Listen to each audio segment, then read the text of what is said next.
is when the displacement of the follower is of cycloidal motion type. Okay, so before moving on to this, I'll explain you what is cycloidal motion. For this, I am considering a circle. On the circumference of the circle, I consider a point. It is shown on red color. Then I am going to roll this circle on a straight line path so that the point on the circumference of the circle traces a path. It is shown on red color. This path represents cycloidal motion. Okay. In case of cams, this straight line path shown on green color is equal to the stroke length. That means the circumference of the circle is equal to the stroke length in case of cams. Fine. If you know the value of stroke length, you can easily calculate the radius of the circle, because stroke length is equal to 2 pi r, which is equal to the circumference. R is equal to stroke length divided by 2 pi. Okay, so let me come to the displacement drawing now. So x-axis represents angular displacement and y-axis represent a stroke length. Fine.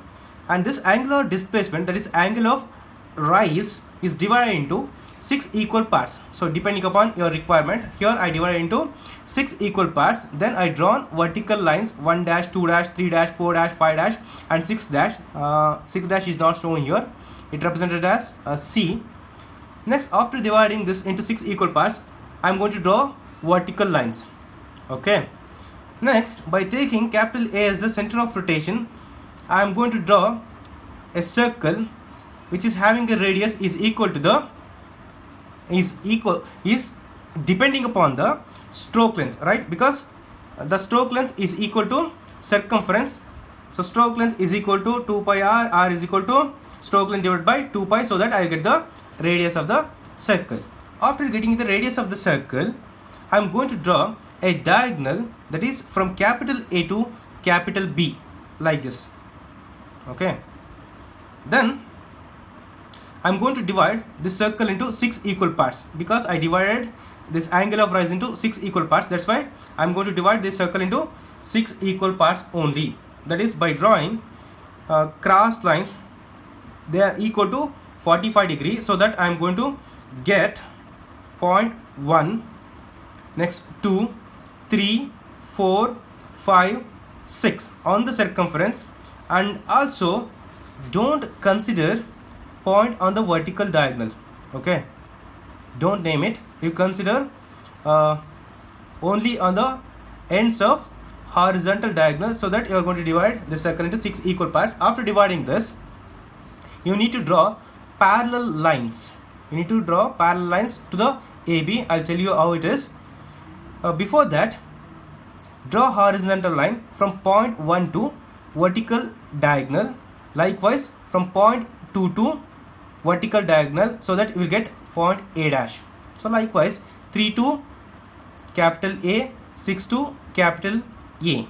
Next, 4 to small b dash and y to small b dash. The small b dash is obtained by point 4 and 5. From each points, that is from A dash, A and B dash, draw parallel lines to AB, so that they will connect to the respective points. That means A dash is formed by 1 and 2, so that A dash should connect 1 dash line and 2 dash line.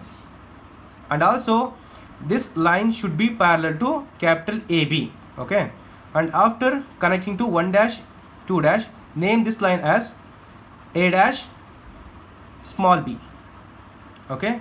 Next comes the capital A, which is formed by 3 and 6, so that you connect to the respective points, that is 3 dash and 6 dash, right?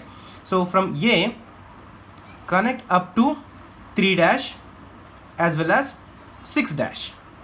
Next, from point B dash, which is formed by 4, 5, from this point, draw a line which connect 4 dash and 5 dash, and also this line is equal to this line is parallel to capital A and capital B. Okay, so after connecting these, you will get some intersection points, right?